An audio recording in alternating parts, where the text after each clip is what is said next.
नमस्कार मित्रांनो, एड लागलं प्रेमाचं या मालिकेच्या आजच्या भागामध्ये आपण बघणार आहोत. रायाने आता आपल्या हाताला रुमाल गुंडाळलेला असतो तेव्हा राया लगेच त्या मुलीसमोर येतच म्हणू लागते, आता जे काही असेल ना ते सगळं खरं खरं सांगून टाका, नाहीतर तुझी सुट्टी नाही. डिपिकल डंकी, या पोरीला आपल्या हातनं सुटू द्यायचं नाही. ही पोरगी म्हणजे खूप महत्त्वाची, कारण फक्त हिलाच माहिती आहे की राणी कोण आहे आणि ती कुठे. त्यामुळे हिच्याकडे फक्त ध्यान ठेवू नका, हिच्याकडनं वधवून घ्या. आणि ही जर काही बोलली नाही ना तर मग हा राया काय हे तिला दाखवावंच लागते, असं रायाने ठरवलेलं असतं. तर इकडे आता घोरपडे मिहिरला म्हणत असतो, सर आपल्याला एक माहिती हाती लागली. हे बघा, त्या रायाने त्या मुलीला पकडलंय आणि त्याच्या अड्ड्यावरती नेलंय आणि लवकरात लवकर राया त्या मुलीकडनं सत्य काढून घेणार आहे की राणी कोणी. तेव्हा लगेच मिहिर म्हणू लागतो, काय खरंच बोलतोय का जय तू? तेव्हा जय म्हणू लागतो, हो सर, आता लवकरच त्या मुलीकडनं आपल्याला हे जाणून घ्यायचं आहे की ती राणी कोणी, तिने तुम्हाला का मारलं. हे सत्य जर आपल्याला लवकरात लवकर माहीत करून घ्यायचं असेल तर आपल्याला रायाच्या तावडीतनं त्या पोरीला पळवावं लागेल. त्यावर लगेच मिहिर म्हणू लागतो, मग चल आपण लगेच जाऊया. कुठे राया, कुठे ठेवलंय रायाने तिला? तेव्हा लगेच जय म्हणू लागतो, सर राया तिला तिच्या अड्ड्यावर म्हणजे रायाच्या घरी घेऊन गेलाय. आपल्याला तिकडे जाता येणार नाही, तिकडे राया असेल ना, त्यामुळे सर आपल्याला जे काही करायचं ते उद्या करावं लागेल. त्यावर मिहिर म्हणू लागतो, काय? अरे पण ती मुलगी सापडली ना, मग उद्यापर्यंत कशाला वाट बघायची? त्यावर घोरपडे म्हणू लागतो, सर आता तुम्ही तुमचा भूतकाळ आठवण्यासाठी एवढे प्रयत्न केले, एवढी वाट बघितली, मग आजची रात्र जाऊ द्या ना, उद्या तुम्ही माझ्यावरती सोपवा. मी उद्या 12 वाजेपर्यंत त्या मुलीला तुमच्यासमोर हजर करेल आणि तिच्याकडनं सगळं सत्य काढून घेऊया आपण आणि मग ठरवूया या राणीचं काय करायचं ते. तेव्हा मिहिर म्हणू लागतो, ठीक आहे घोरपडे, तू म्हणतोय तसंच होईल. तर आता इथे दुसऱ्या दिवसाची सकाळ झालेली असते. सकाळी सकाळी आता मंजिरी किचनमध्ये आलेली असते. जिजी आता पोहे बनवण्यासाठी कांदा वगैरे कापत असतानाच आता लगेच जिजी मंजिरीला लागते, काय गं मंजिरी, झाली का झोप? नाही, झोप लागली ना, आता बरं वाटतंय ना तुला? त्यावर मंजिरी म्हणू लागते, हो जिजी, आता मला खरंच खूप बरं वाटतंय.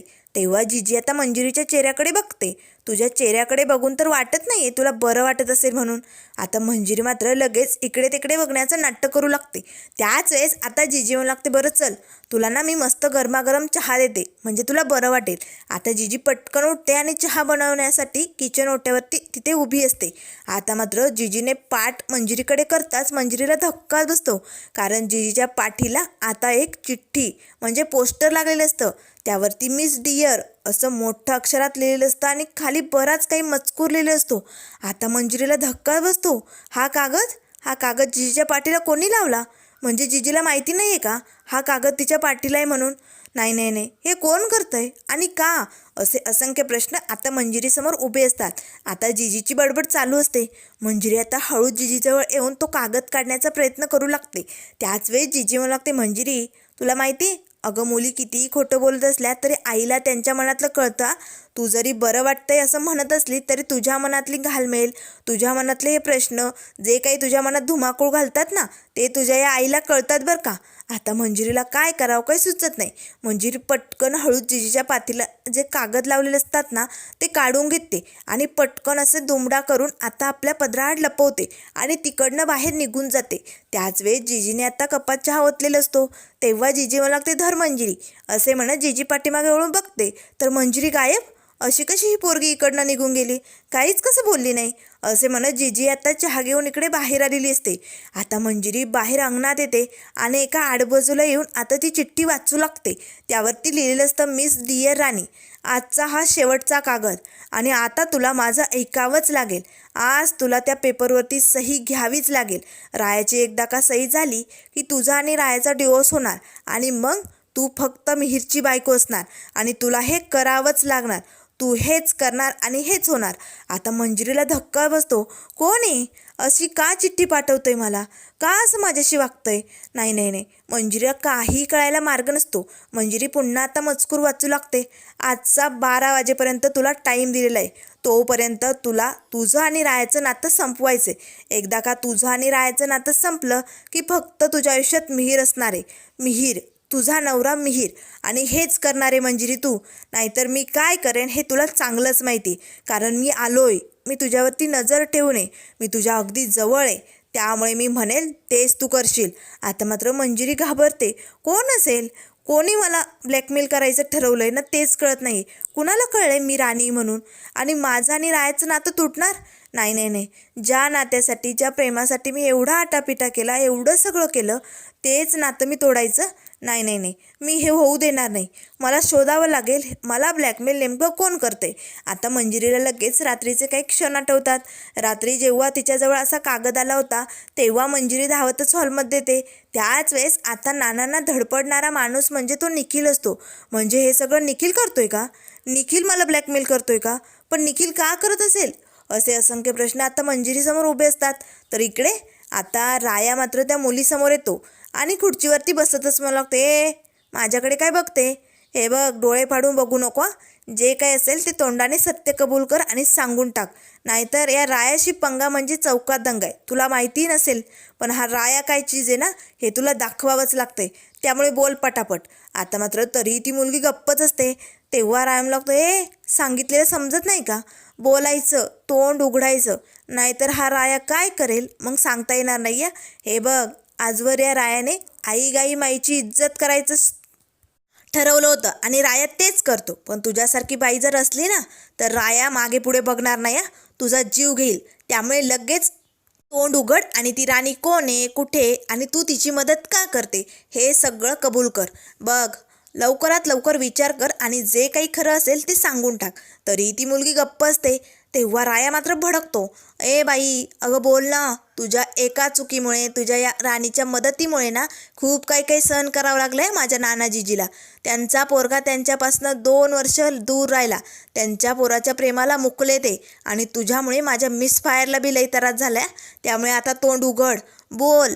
तरी ती मुलगी गप्प असते. राया मात्र खूप भडकतो आणि पटकन आता ती खुर्ची बाजूला लोटतो आणि जिथे हॉकी स्टिक वगैरे ठेवलेले असतात ना ते पटकन हातात घेतो आणि आता त्या मुलीच्या डोक्यात मारणार. तेच डिफिकल्ट डंकी त्याला पकडतात. रायभाऊ अरे काय करतोय? मारून टाकणार आहे का तिला? नाही नाही रायभाऊ असं नको करू, नको मारू तिला. तेव्हा रायम लागतो, ए डिफिकल्ट डंकी तुम्हाला काय वाटलं हा राया गुंडगिरीवर उतरला ना तर कुणाचा जीव बी घेऊ शकतो? उगाच जुन्या रायाला जागा करायचा प्रयत्न करू नको. डिफिकल्ट तिला सांग जुना राया कसा होता हे तिला माहिती नसेल. हा राया एखाद्याचा जीव घ्यायला मागे पुढे बघत नाही. माझ्या मिसफायरला, नानाजीजीला जर हिच्यामुळे त्रास होत असेल तर राया हिचा जीव घेणार, सोडणार नाही तिला. सुट्टी नाही कुट्टी करणार. त्यामुळे बोल. असे म्हणत राया पुन्हा तिच्यावरती हात उघडणार. तेच लगेच डिफिकल्ट डंकी मला लागतात, रायभाऊ शांत हो बरं तू, रायभाऊ शांत हो. असे म्हणत आता लगेच डिफिकल्ट डंकी रायाला तिकडनं घेऊन जातात. तर इकडे मंजिरी आता तो कागद वाचत बाहेरच उभी असते. तेवढ्यात जीजी येते. अगं मंजिरी कुठे गेली होती तू? अगं अशी न सांगता तू कशी काय किचनमधनं निघून आली आणि कसला विचार करते मंजिरी इथे येऊन? आता मात्र मंजिरी गडबडते आणि पटकन तो कागद पदराआड लपवते. कुठे काय जीजी? काहीच नाही. सॉरी मी तुला न सांगता बाहेर निघून आले. तेव्हा जीजी येऊ लागते, अगं मी तुझ्यासाठी चहा ओतला होता मंजिरी. असं काय? असं कसं करू शकता ग या मुली? खरंच न सांगता निघून आली. मी तुला किती वेळची शोधते. आणि काय ग कसलं टेन्शन आले का तुला? तेव्हा मंजिरी म्हणू लागते, कुठे काय जीजी, काहीच नाही. मी अशीच आपली आले होते. पण जीजी मला चहा करण्याआधी तू कुठे गेली होती? नाही म्हणजे कुणाकडे गेली होती? तेव्हा जीजी म्हणू लागते, मी तुला चहा करण्याआधी मी ना मिहीरच्या रूममध्ये आधी चहा घेऊन गेले होते आणि त्यानंतर मी निखिलच्या रूममध्ये गेले.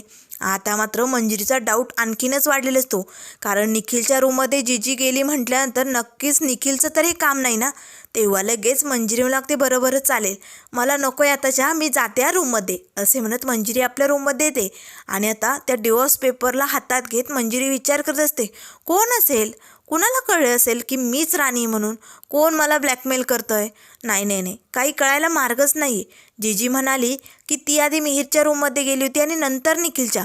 याचा अर्थ निखिलनेच ही सगळं करतोय का? काय होतं हे सगळं ना? पण निखिलला कसं कळेल मीच राणी म्हणून? आणि निखिल असा नाही करू शकत. तो का मला ब्लॅकमेल करेल? राया आणि मी दूर व्हावं असं त्याला काय वाटेल? नाही नाही नाही. असे असंख्य प्रश्न आता मंजिरीसमोर उभे असतात. तेवढ्यात आता मंजिरी त्या डिवोर्स पेपरकडे एकटक बघत असते, विचार करत असते.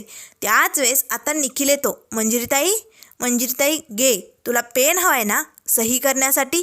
आता मंजिरीला धक्का बसतो. निखिलला कसं कळलं की माझ्या हातात डिवोर्स पेपर आहे, मला सही करायची म्हणून? याचा अर्थ तो चिठ्ठ्या पाठवणारा निखिलच आहे. तेव्हा मंजिरी लागते, निखिल याचा अर्थ काय होतोय? काय म्हणायचे तुला? पेन का देतोय आणि कसल्या सह्या रे? तेव्हा निखिल लागतो, 1 मिनिट ताई, अगं एवढं का ओरडते? अगं कुणाच्याही हातात जर असे पेपर असतील आणि जर कोणी विचार करत असेल तर त्याचा अर्थ हाच होतो की त्याला पेन हवाय सही करण्यासाठी. म्हणून मी म्हटलो तुला हवा असेल तर घे, नाहीतर मला नकोय तुझ्या सह्यावया. तेव्हा मंजिरी लागते, सॉरी निखिल, मी जरा टेन्शनमध्ये होते ना, मला वाटलं तू असं काय बोलतोय सही वगैरे. तेव्हा निखिल म्हणू लागतो, बरं चल ताई 12 वाजत आले, मला निघावं लागेल, मी निघतो असे म्हणत आता निखिल निघालेला असतो. पण त्याच वेळेस तो थबकतो आणि म्हणू लागतो, ताई तुला कसलं टेन्शन आलं आहे का? काही प्रॉब्लेम झाला आहे का? तेव्हा मंजिरी लागते, नाही असं काहीच नाही. तेव्हा निखिल लागतो, ताई असं काही असेल तर मला सांग बरं का, मी नक्की तुझी मदत करेल, नको टेन्शन घेऊ गं असे म्हणत आता निखिल तिकडनं निघून जातो. तेव्हा मंजिरी मनाशीच म्हणू लागते, नाही निखिल असं करू शकत नाही, मला नाही वाटत निखिल हे करणारच नाही. तो का मला ब्लॅकमेल करेल? नाही आणि त्याला माझं सत्य कळूच शकत नाही आहे, हे कसं होऊ शकतं आहे? मग निखिल नाही तर मग कोण ब्लॅकमेल करते मला? त्याच वेळेस आता मंजिरीला पुन्हा जीजीचं बोलणं आठवतं. निखिलच्या रूममध्ये जाण्याआधी जीजी मिहीरच्या रूममध्ये गेली असते. याचा अर्थ हे सगळं मिहीर करतोय का? म्हणजे मिहीरला आठवलं आहे का मीच राणी आणि मीच त्याला मारलं? याचा अर्थ हाच होतो, म्हणजे मिहीरला सगळं आठवलं आहे आणि तो मला ब्लॅकमेल करतोय का? असे असंख्य प्रश्न पुन्हा आता मंजिरीसमोर उभे असतात. तर इकडे आता घोरपडे, शशिकला आणि मिहीर आता गावात बाहेर एका ठिकाणी झाडाखाली बसलेले असतात. तेव्हा घोरपडे म्हणू लागतो, सर अहो तो राया जोपर्यंत त्या अड्ड्यावर आहे ना तोपर्यंत आपण त्या मुलीला तिकडनं नाही पळू शकत. आपल्याला काही करून रायाला घराबाहेर पडू द्यावं लागेल आणि मगच त्या मुलीला उचलावं लागेल. तेव्हा लगेच आता मिहीर म्हणू लागतो, पण राया कधी पडणार घराबाहेर आणि कधी आपण तिला उचलणार, कधी होणार ते?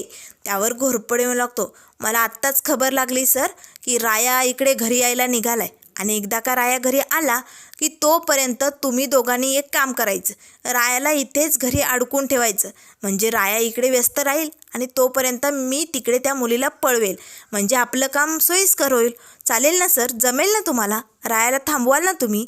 त्यावर मी म्हणू लागतो, हो मी ट्राय करेल. त्यावर घोरपडे म्हणू लागतो, सर अहो तुमचा भूतकाळ आठवण्यासाठी तुम्ही एवढे ट्राय केले, काही झालं का? मग एवढं तर तुम्ही नक्कीच करू शकाल की नाही? तुम्ही त्या रायाला थांबवाल ना? त्यावर शशिकला म्हणू लागते, जय तू नको काळजी करू, त्या रायाला कसं थांबवून ठेवायचं ना हे माझ्यावरती सोपव, मी ते काम चोख पाडेन. तू तिकडची बाजू सांभाळ, मी इकडची बाजू सांभाळते. म्हणजे कसं ती राणी कोण आहे आणि तिने हे सगळं का केलं हे सगळं सत्य लवकरात लवकर आपल्याला समजेल. त्यामुळे चला लागा कामाला असे म्हणत सगळेजण तिकडनं आता घरी निघून जातात. तर इकडे आता राया मात्र मिसफायरला भेटायला आलेला असतो. मिसफायर असे ओरडतच राया हॉलमध्ये येतो. तेवढ्यात शशिकला येते. आता शशिकलाला काहीही करून रायाला इथे थांबवायचं असतं, म्हणून शशिकलाने आता रायाला बोट दाखवतच म्हणायला सुरुवात केलेली असते, हे राया तू आमच्या घरात तोंडवर करून येतोच कसा? चल मागे हो. आणि मिसफायर काय ओरडतो? अरे ती मंजिरी आता दुसऱ्याची बायको झाली, तुझी बायको नाही आहे ती. उगाच अरे तुरेवर मिसफायर अशी हाक मारत जाऊ नको, शेवटचं सांगते मी. तेव्हा लगेच आता राया म्हणू लागतो, ए काकू तुम्हाला अडवणार मला? ए बघ या रायाला हलक्यात घेऊ नको, सांगून ठेवतो. हा राया जर गुंडगिरी करायला लागला ना तर तुला झेपणार नाही. तेव्हा शशिकला म्हणू लागते, ते झेपणार जड हलकं ही भाषा इथे वापरायची नाही. आमच्या घरातनं निघायचं, तुला आतमध्ये एंट्री नाही आहे, तुला जाऊ देणार नाही मंजिरीला भेटायला, चल निघ, ती दुसऱ्याची बायको आहे आता. तेव्हा राय लागते, काकू वेळ लागले का तुला? का मुद्दाम करते हे सगळं? अगं मंजिरीचं आणि माझं देवा ब्राह्मणाच्या साक्षीने लग्न झालंय, लग्नात होतीस ना तू, मग उगच मला शहाणपणा शिकू नको, चल हो बाजूला.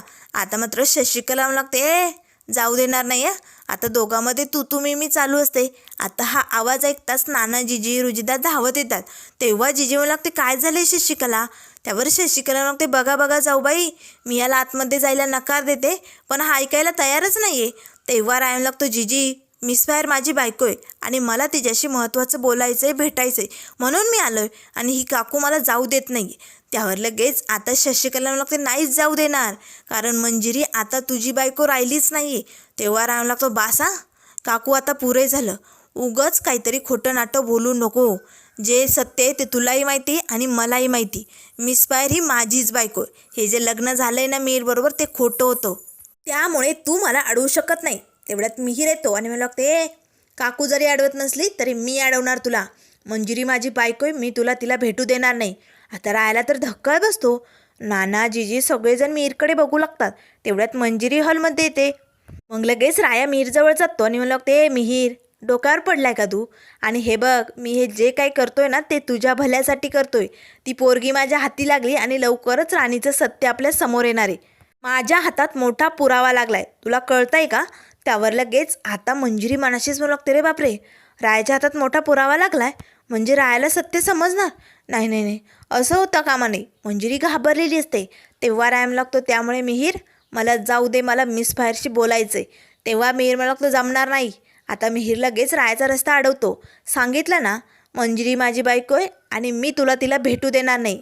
तेव्हा रायम लागतो, मुळात म्हणजे ती तुझी बायको नाहीच आहे आणि असली तरी तिला इतरांशी बोलण्याचा हक्क आहे. तो तिचा स्वतंत्र हक्क आहे, त्यामुळे तू मला अडवू शकत नाही. तेव्हा लगेच मिहीर मला लागतो, हो तिचा हक्क आहे ना, ती सगळ्यांशी बोलू शकते, पण त्याआधी ती माझी बायको आहे, मी तिचा नवरा आहे आणि मी सांगतो म्हणून तू तिच्याशी बोलू शकत नाही. तेव्हा रायम लागतो, बाद झाला, आता पुरे झालं. आता तू माझ्या आणि मिसफायरमध्ये येण्याचा प्रयत्न करू नको. तेव्हा आता मंजिरीकडे राया निघालेला असतो. त्याच वेळेस आता लगेच मिहीर लागतो, थांब, जायचं नाही म्हटलं ना, नाहीच जायचं. मंजिरी चल तू आतमध्ये, असे म्हणत आता मिहीर मंजिरीचा हात पकडतो आणि तिला ओढतच घेऊन जाणार. तेच राया म्हणू लागतो, सोड हात, सोडा, माझ्या मिसफायरचा हात पकडण्याची हिंमत करू नको, नाहीतर मुळात सगळं तुझा हात उपसून टाकेला. तुला मी मागं पुढं बघणार नाही, तू नाना जीजीचा लेक आहे म्हणून. आता मंजिरी लगेच मिहीरचा हात हिसकावते, सोड हात, मलाही रायाशी बोलायचे आणि मी बोलू शकते. तेव्हा लगेच आता रायम लागतो, कळलं, ही मिसफायर म्हणजे रायाची आणि राया मिसफायरचा आहे.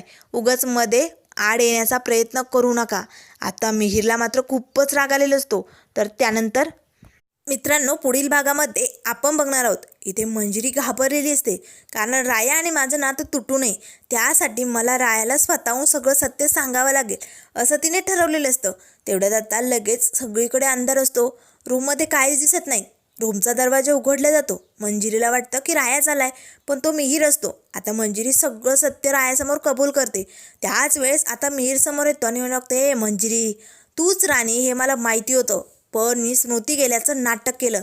आता मी तुला सोडणार नाही, असे म्हणत आता मिहीर मंजिरीचा जोरजोरात गळा दाबू लागतो. तेवढ्यात राया येतो आणि लगेच मिहीरचा हात पकडतच म्हणू लागतो, तुझी हिंमत कशी झाली माझ्या मिसफायरचा गळा पकडण्याची, आणि काय बोलत होता राणीबद्दल तुम्ही? आता मंजिरी घाबरते. रायाला हे सत्य कसं समजणार? मंजिरीला ब्लॅकमेल करणारं नेमकं कोण असेल? या सगळ्या भानगडी लवकरच आपल्या समोर येतील. त्यामुळे मित्रांनो, अशाच मालिकेंच्या अपडेट पाहण्यासाठी चॅनलला लाईक करा, सबस्क्राईब करा. व्हिडिओ पाहिल्याबद्दल